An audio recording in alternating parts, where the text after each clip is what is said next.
세네카는 후기 스토아 철학을 대표하는 로마 제정시대 정치가다.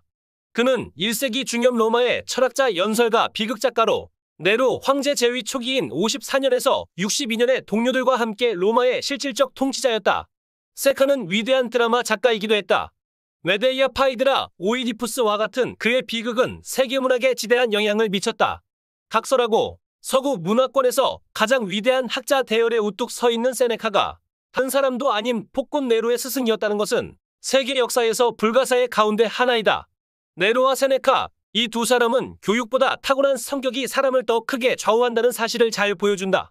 승은 본래의 성품을 조금 다듬어줄 수는 있지만 결코 완전히 변화시킬 수는 없다.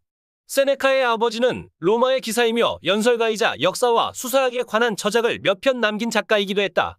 세네카의 아버지는 어린 루키우스 아나이우스 세네카를 로마로 데리고 왔다.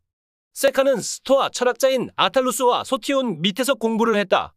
그는 자신의 스승들에 대해 이렇게 말했다. 아탈루스가 인생의 부덕, 오해, 실수에 대해 이야기할 때면 나는 온 인류에 대한 근심으로 가득 찼고 그가 세인의 머리 위에 서 있는 것을 볼 수 있었다. 소티오는 피타고라스를 향한 깊은 사랑으로 나를 인도해 주었다. 나는 이 사실을 한치의 부끄럼도 없이 말할 수 있다. 칼리굴라 황제 통치하에서 세네카는 재무관이 되었다. 세네카의 법정 연설이 얼마나 훌륭했던지 황제가 세네카를 시기하여 죽이려고까지 했다. 그러나 칼리굴라가 먼저 살해당하는 바람에 목숨을 건졌다. 41년에 황제 클라우디우스는 자신의 조카딸 율리아 리빌라 공주와 간통했다는 혐의로 세네카를 코르시카로 추방했다. 다음 황제의 자리에 오른 젊은 네로는 조언자가 필요했다. 세네카는 황제의 부인 아그리피나의 영향력 덕분에 49년 로마로 다시 돌아왔다. 그는 후 10년의 집정관이 되었고 돈 많은 여자 폼페이아 파울리나와 결혼했으며 신임 근위대장인 섹스투스 아프라니우스 브루스 등 강력한 친구 집단을 만들었고 훗날의 황제인 네로의 스승이 되었다. 54년에 클라우디우스가 암살되자 세네카와 브루스는 권력의 정상에 올랐다. 그들의 친구들은 게르만과 파르티아 국경 지역에 대한 대규모 군사권을 장악했다. 근위대장직을 맡은 브루스와 선하고 지혜로운 연설가였던 세네카는 로마 제국 통치의 양축을 이뤘다. 타시투스는 이렇게 기록했다.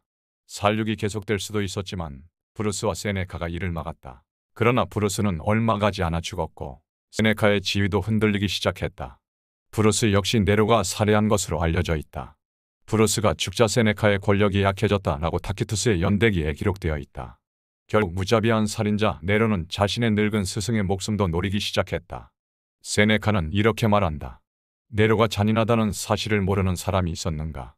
어머니와 여자 형제들을 살해한 후에 자신의 스승 말고 살해할 사람이 또 누가 있겠는가? 네로는 세네카에게 자살을 명했다.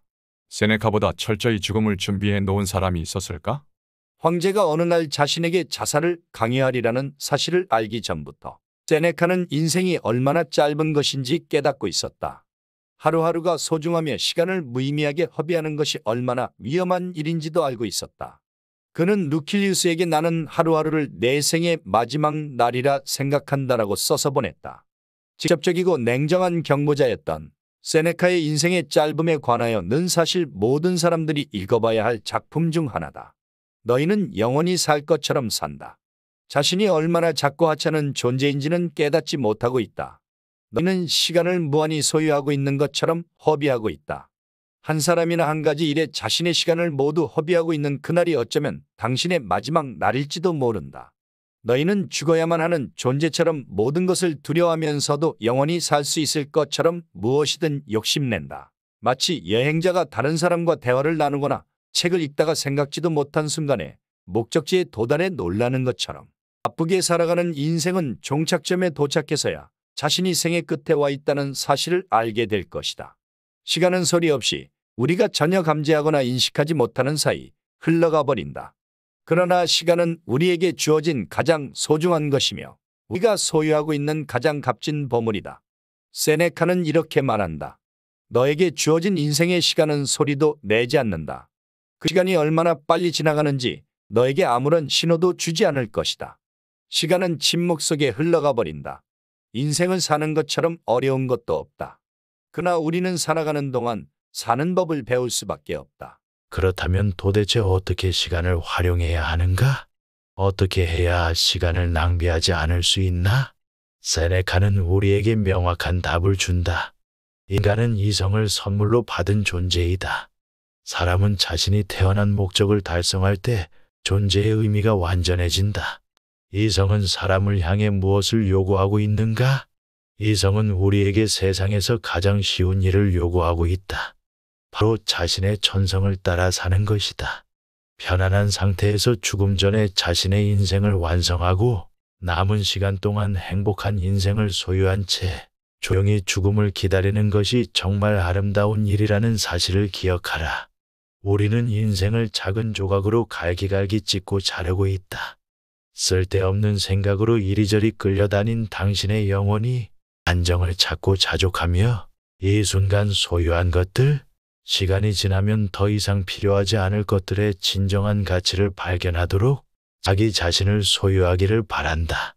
세네카는 매일 저녁 그날 내가 다른 것보다 특별히 잘한 일은 무엇이며 어떤 부분에서 나를 더 발전시킬 수 있는지 스스로 자문하라고 가르쳤다. 그는 인간에게 있어서 자신이 어떤 존재이며 주어진 능력과 재능은 어떤 것들인지 생각하는 것, 즉 타고난 개성을 아는 것이 곧 진짜 값진 일이라는 사실을 깨달았다. 나의 본래 모습은 다른 것과 비교할 수 없는 가치이며 항상 나를 따라다니는 것들이다. 이에 반해 내가 무엇을 갖고 있느냐는 비교적 작은 의미를 갖는다. 외적인 것들에 의존하는 사람을 행복하다고 생각하지 마라. 외적인 것에서 행복을 찾는 사람은 아주 약한 기반에 자신의 행복을 쌓아 올리고 있다. 그런 것에서 어느덧 즐거움은 다시 사라져버린다. 그러나 자기 속에서 생성되는 것은 한결같이 변하지 않을 뿐 아니라 점점 커지고 끝까지 우리와 동행한다. 그 외 대중의 감탄을 자아내는 모든 것은 그것을 소유한 사람이 그 자신도 진실로 소유하고 있을 때에만 결실을 가져오고 본인에게 적합하다. 영은 그 어떤 운명보다도 위대하다. 다른 사람의 삶을 따라 사는 것 그리고 많은 사람이 했기 때문에 어떤 일을 그대로 따라하는 것은 잘못된 일이다. 자기 자신을 소유한다는 것은 그 가치를 측정할 수 없을 만큼 큰 재산이다. 세네카는 자기 자신의 기질이나 재능에 부합하는 행동을 하는 사람이야말로 정말 행복하다는 사실을 알았다. 그리고 그렇게 하는 것이 바람직하고 마땅하다고 믿었다. 그는 행복한 인생의 비밀에 대한 놀라우리만큼 깊은 통찰력을 갖고 있다. 나는 부가 진정한 재산이라고 생각하지 않는다. 만일 그랬다면 부가 사람을 선하게 만들었어야 한다. 그러나 세네카는 돈이나 부를 과대평가하거나 지나치게 귀중히 여기지만 않는다면 그것들이 우리 삶에 쓸모가 있음을 부정할 만큼 편협한 사람은 아니었다. 그래서 그는 이렇게 기록한다. 한편 부를 소유하는 것이 정당하며 부가 우리 삶에 유용하고 많은 장점을 가져다 준다는 것은 인정한다. 지혜로운 사람에게는 가난할 때보다 부유할 때 자기 속에 있는 것들을 구현할 가능성이 더 커진다는 것을 의심할 필요가 있을까? 그러니 철학자들에게 돈을 소유하지 못하게 하는 짓은 그만두어라. 지혜가 곳간안에서 비롯되었다고 한 사람은 이제까지 한 사람도 없었다. 지혜로운 사람에게 부는 유용한 도구가 되지만 어리석은 자는 부의 종노릇을 한다. 지혜로운 자는 부에게 그 어떤 것도 허용하지 않지만 너희는 부가 영원히 약속된 것처럼 부에 익숙해져 버리고 의존한다. 세네카는 인생을 사방에서 바라보았고 삶의 의미와 내세에 관한 궁극적인 질문에 이르기까지 그 비밀의 베일을 한 꺼풀씩 벗겨낸다. 한편 대중의 의견은 세네카에게 중요하지 않았다. 인간의 수준은 다수가 좋은 것을 선호할 만큼은 되지 못한다. 대다수의 사람들은 최악의 것을 위한 증거를 가져온다. 투표는 이런저런 것들을 허용하고 눈 감아주는 방편이며 다수의 의견에 따라 판결을 내리는 방법이다. 인생의 짧음에 관하여 애는 이렇게 기록되어 있다. 바쁜 사람은 과거를 돌아볼 시간이 없다. 설사 시간이 있더라도 후회할 만한 일들에 대한 기억은 결코 유쾌하지 않기 때문에 사람은 지나간 시간을 되돌아보기를 꺼려하고 잘못을 굳이 끄집어내려고 하지 않는다. 명예욕이 많은 사람, 교만한 사람, 자제할 줄 모르는 사람, 교활한 사람, 욕심에 끌려다니고 낭비하는 사람은 자신의 기억력을 의심해 보아야 한다. 근심 없고 편안한 기분은 자기 인생의 모든 부분을 되돌려보게 해준다. 언제나 바쁜 사람은 그럴 여유가 없다. 그들은 인생을 상실한 채 살고 있다. 세네카는 그의 작품 영혼의 평정에 대하여에서 이렇게 말한다. 그러기 때문에 우리는 자기 자신으로부터 도망한다고 스스로 고백을 한다. 그러나 끝내 도망치지도 못한다면 이 노력이 다 무슨 소용이 있단 말인가? 자기 자신은 끈질기게 붙어서 동행하는 존재이다. 삶은 늘 여행을 하고 해변을 걸어 다닌다.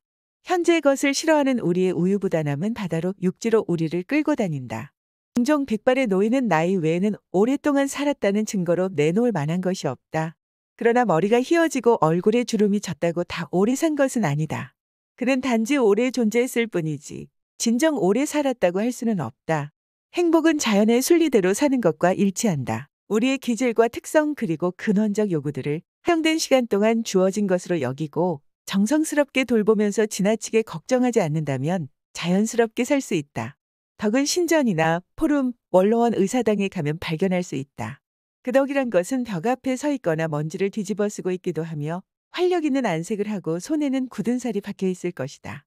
반면 감각적 즐거움은 구석에 숨어 어둠을 찾고 있으며 목욕탕과 사우나, 부도덕함이 있는 모든 곳에서 만날 수 있다. 그 감각적 즐거움이란 것은 와인과 오일로 황홀경에 빠져 창백한 얼굴을 하고 화장품에 썩어 들어가고 있을 것이다. 그러나 올바른 이성은 변하지 않고 변장하지도 않는다. 세상의 것은 자신과의 하모니다. 자각, 정확한 판단, 건강, 자유, 영혼의 아름다움. 어떤 즐거움을 찾고자 하는가?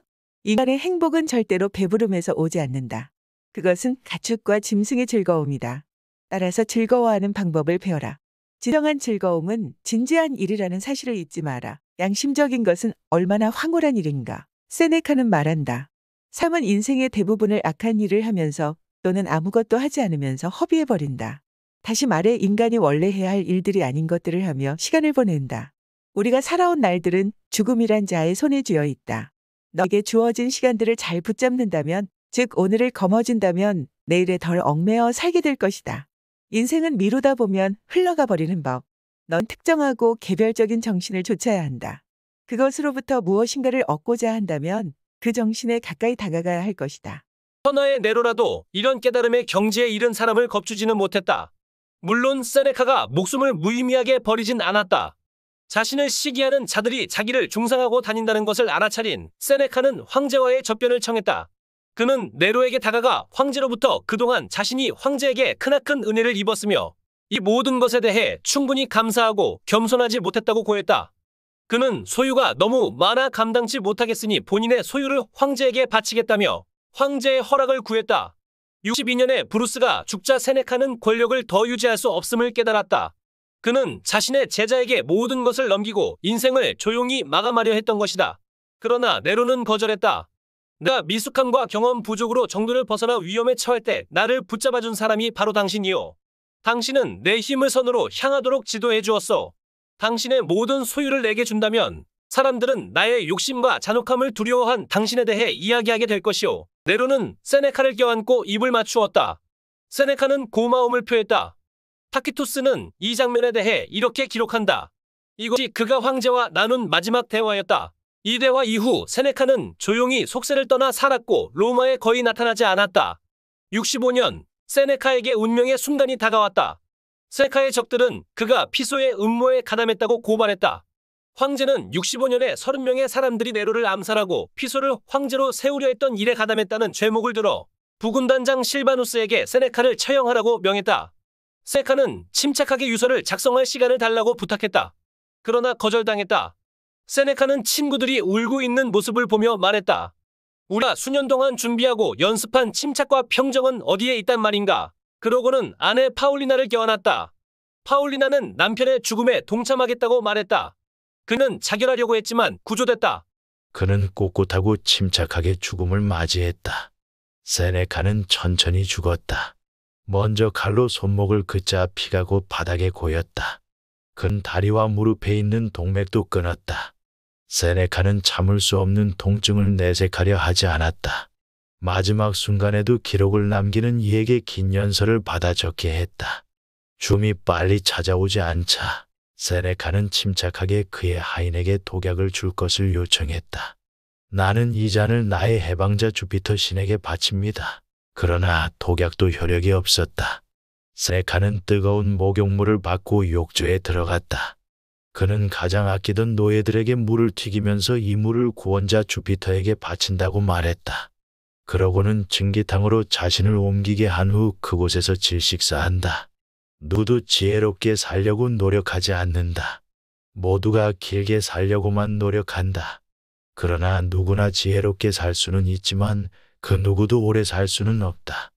자신이 태어났을 때처럼 평온하게 죽는 사람이야말로 지혜를 깨달은 사람이다.